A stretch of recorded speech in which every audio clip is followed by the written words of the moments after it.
Hey everybody, it's Chainsaw Reacts back once again with another reaction. Today, guys, I'm checking out Young Justice Season 3, Episode 9, entitled Home Fires. Interesting title, not really sure what that means, but Home Fires is the title. Now, these batch of episodes, 7, 8, and now about to watch 9, 7 and 8 have been so damn good. I'm not really sure what happened, but like, the first 6 episodes of Season 3 have been pretty good. Some great moments in them, but they've been pretty good. They could have been better, but I've really enjoyed them. But 7 and 8, these 3 batches that came out this past weekend, holy Jesus. It's been insane. 7 about Vandal Savage, and then the team, like the new recruits working together and training and getting in their superhero suits. And then we get to see episode 8, where all of these different teams, and I said there was 3 teams, actually more than 3 teams, but regardless, all these different teams that are supposed to be working separate, the leaders of each of these teams are actually working together as a anti-light, as Robin phrased it. Probably not the best phrasing, but still, it's insane that all these separate teams that are supposed to be working by themselves are actually secretly working together. Well, the leaders are, and the rest of the members of each of the teams don't know that they're all working secretly together to work against metahuman trafficking and everything else that threatens the world, because if they're all separate and they're not all working together in some sort of way, it could all end pretty badly for everybody. But I'm really digging these batches of episodes. I'm excited to check out episode 9, hoping it continues the trend of an amazing episode like 7 and 8. So without further ado, let's get to it now, guys. Season 3, episode 9, blah. Here we go. Young Justice, Home Fires, let's go.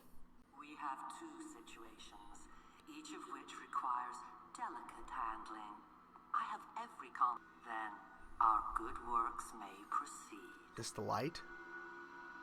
That was a meeting with the light, wasn't it?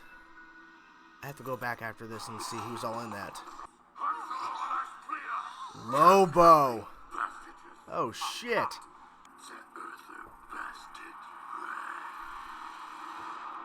Okay, who are we going after? Are pleased to announce the official opening of the first Metahuman Youth Center for children and teens victimized by metahuman trafficking.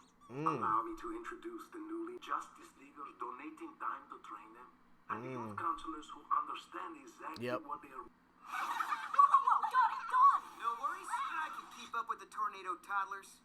Nice. Thanks, Bart. I really it's appreciate Bart. the help. Today, especially. It's all grown up, kinda. Oh, yeah, right, spoilers. Sorry, Grandma. And don't call me Grandma. Hello, Iris. Are we late? Mira. No. Hey. Not her, the first We now return you to the G. Gordon. Founder of Good World Studios, Gretchen Good, or as she's more popularly known, Granny Goodness. Gretchen's just fine, G. Gordon. Okay. We've had modest success with the goggles, yes. You mean modest success turning the brains of every kid in America? They're gonna be used for something. Good World Studios and the Wayne Foundation have partnered to help victims of meta trafficking. We've made. Your precious Bruce Wayne. You know he declined to come on our show. Of course. Wonder what he's hiding. What about metahumanity? Will Markovia lift its ban on patience, please? Metahuman policy is a subject for another day. Our focus Not now today. is on the Not needs of today. these refugees. What's the deal with you and Artemis? What? Deal? No deal. That is a good question. There's no deal. I mean, I'm grateful for her help. She's like, but don't get sure. the wrong idea. Really? To join a club this exclusive, you don't say no. You got a baby in you. That's right, Amistad. I do.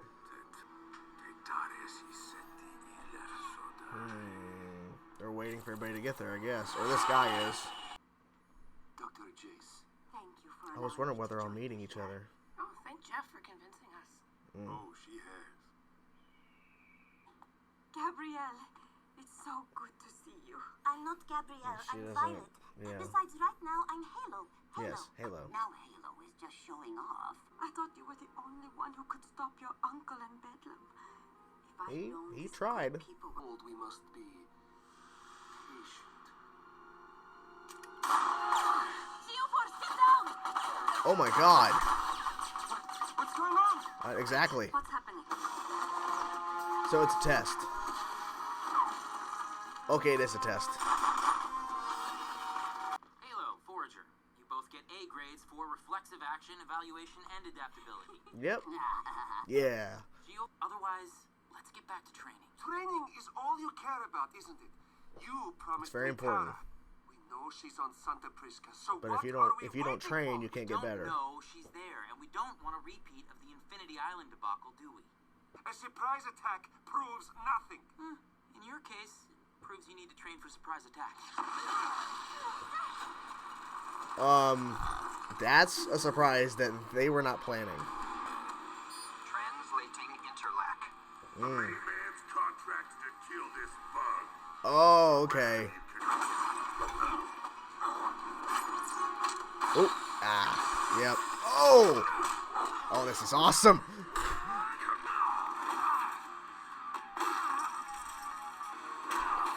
Jesus. Maneuver 16.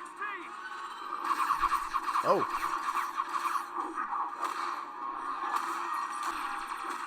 Ooh. Halo, fly forwards, you're out of here. Of course. There's no running for the main man, Casey man. Why didn't he try to... Oh, my God. Why... Oh, my God. She's going to heal herself. Please. I hate cleaning this thing. Ooh. Come on. Do something. There you go.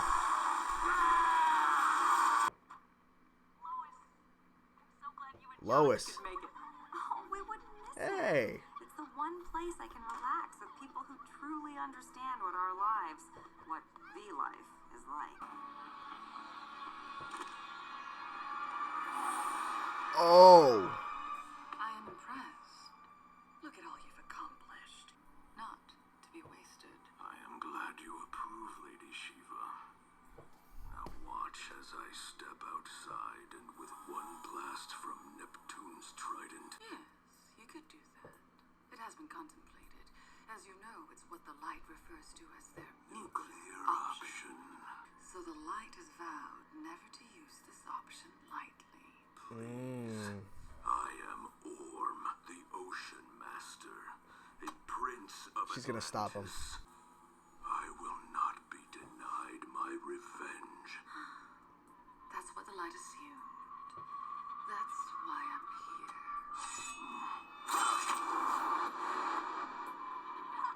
Dad, slow down. Geoforce, the ground. Cut it out, you scummy earther. There you go. Frag all your Yeah, he's just going to break out. How many of these Whoa. are there? What? Oh, it's her holograms.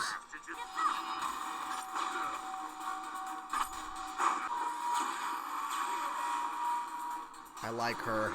I like her powers. Oh. Wow. Gotcha.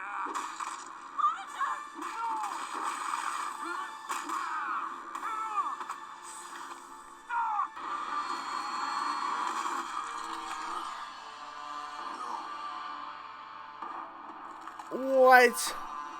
Wait. Lobo gone? Yeah, about to say it was just a shell.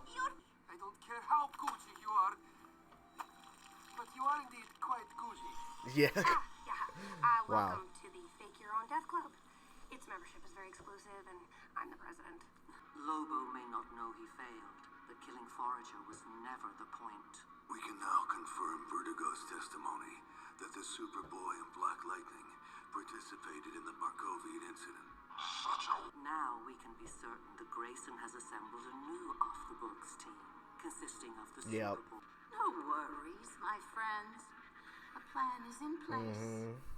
We'll deal with these naughty children in our own good time. Yeah. There you have it, guys. Young Justice Season 3, Episode 9, Home Fires. This was a pretty damn good episode. It started off showing Lobo, I'm like, okay, cool. And then we get to see some stuff involving with the doctor. She comes and she starts talking to, of course, Brion and to Violet. And then they get sneak attacked. And it was actually Nightwing trying to surprise them and trying to keep them on their feet. And then Brion kind of failed.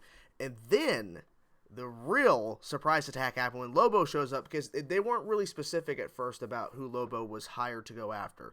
And then it was found out, of course, it was for Forager, but it wasn't about Forager getting killed necessarily. Like, they just wanted to confirm that Nightwing has a new team, and like these are the people involved, and they wanted to know who was involved. I think with the Markovia, I think they were specifically said about the Markovia mission, which is the beginning of the season, where Nightwing got Artemis and got Black Lightning, and then got Superboy in the mix as well. So they wanted to kind of confirm what's going on there. So this whole contract was set up by the Light to go after basically Forager, because I guess they figured out Forager is with them, and they wanted to confirm who was all involved. So it was very good timing on that front. And so when I saw this guy speaking, obviously not English, when they had subtitles throughout, where we were seeing different moms, basically people that are related to Justice League and other heroes, like coming together as kind of a little group, and then Lois is there, Iris is there, of course, and we see all these kids. I was saying, okay, is this related to the Light's whole thing? It was Orm. He was planning on destroying that entire house with all of those kids of heroes, and obviously wives and all that kind of stuff, and then he was going to go after that and just wipe them all out to try to make a point, because he was just trying to get revenge, and he wanted to prove that he can just take them all out and ruin all of these heroes that are related to everybody in that house, and just take them all in one sweep. So Lady Shiva shows up. Holy crap. I'm like, okay, who is this? And then he confirms who it is. And then she kills Orm straight up. So Orm is no longer going to be coming back at some point. I don't remember if they've ever covered Orm before, but I'm surprised they killed him off. I'm guessing they didn't have any plans for him at some point. I mean, this is a superhero show, so technically anybody can really come back, but not really. I mean, once you die, you should stay dead. So, except for Halo in her sense where she can actually re-heal herself. In that instance, I'm okay with it, just because her powers are so vast, and there's probably still more. I think someone mentioned in the comment section of Triptych, episode 8, saying that we haven't seen just regular blue. I don't think we've seen regular, just straight blue. So I wonder what that power is going to be, but if you just die, I think you should just stay dead. So Orm's out of the picture. We see the Light. We see Vandal Savage. Of course, they form the plan. They go and get Lobo with the contract. I believe that was Gorilla Grodd. I don't think it was Solivar. Is that how you pronounce his name? I'm not 100% sure, but I thought Gorilla Grodd was black-haired and not white, so I'm not really sure. Or silver. So maybe that's a different gorilla entirely. I'm trying to remember. I know Solivar and Gorilla Grodd. I don't know about any other gorillas that have telepathic abilities, so I'm guessing that's their version of Gorilla Grodd, because I can't remember if they've done Gorilla Grodd, because it's been so long since the last 2 seasons, obviously, for years and years ago. But we have Deathstroke still in the mix, which is really, really cool. And I forget that kid's name. He was really prominent in, I think, definitely the second season. I'm trying to remember. There's so many characters. Like, the beauty is just that they introduced Granny Goodness, which when she was doing the interview, I'm like, okay, this is definitely not, Granny Goodness. And then, of course, the creepiness of her voice and the goggles. It's all tied in to something bigger, clearly. So they showed Lex Luthor in the mix there at the very end.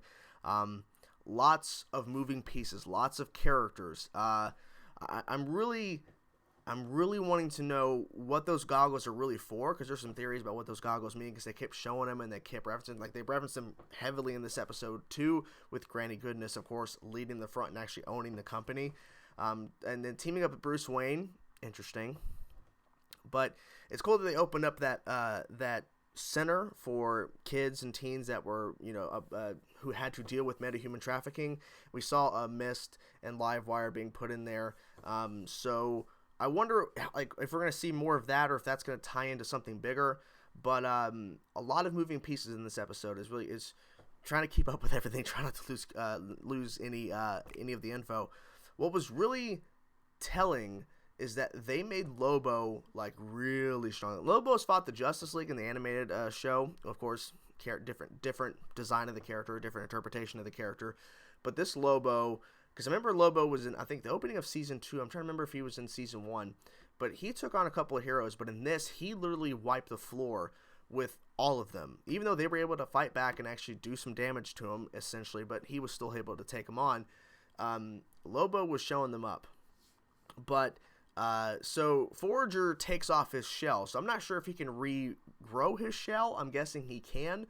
or if they have to build him specific armor for him because he can't like grow it back. I'm not really sure. But they cut off I think his pinky. I think so. So Halo cut off his pinky, and I don't know if it's gonna grow back, but that was really cool to see that they were able to get some damage on him, and he killed Halo. Like, Halo dies quite a bit, but you know at some point she's gonna heal herself back. Like, it doesn't take long for her body just to automatically start healing herself again. I'm guessing if her head gets cut off or something worse, like in terms of like maybe hitting the heart, maybe that will ultimately stop her regenerating and actually heal herself, I'm guessing. But, with that stab and then him pulling out the blade of Halo, I'm like, yeah, this just shows that they're a little bit darker. Like, there's a lot of moments in the show where it's not like, it like, you could see a lot of this on Cartoon Network if it was on Cartoon Network. But some moments like that, pulling out the blade and just how they kept on it and showing it, yeah, this is a little bit darker. They're able to do a little bit more in terms of the violence, but Jesus Christ, it was some great action in this. And just seeing how we kept cutting back to seeing, like I said, the parents and kids, and we see this guy, and he's not speaking English. I'm like, who is this guy?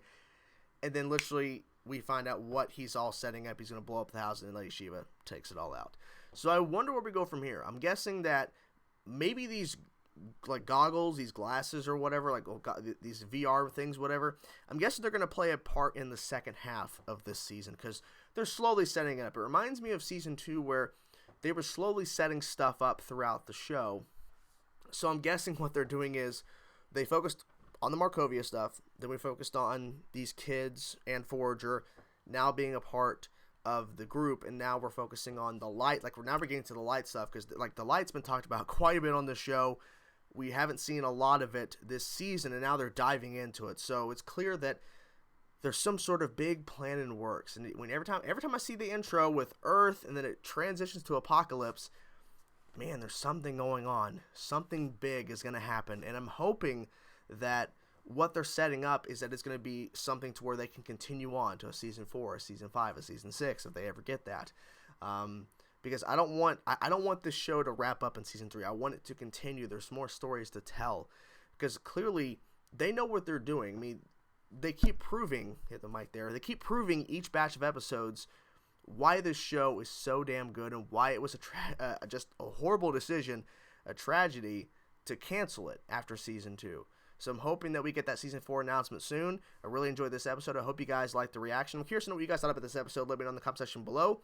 Out of the 3 that were dropped this weekend, 7, 8, 9, which one was your personal favorite? For me, it's still a tie between 7 and 8. I think those were the best episodes out of these 3. I'm not really sure which one I liked more, but damn, they were good episodes. So there you have it, guys. That's my reaction. I'll talk to you guys soon.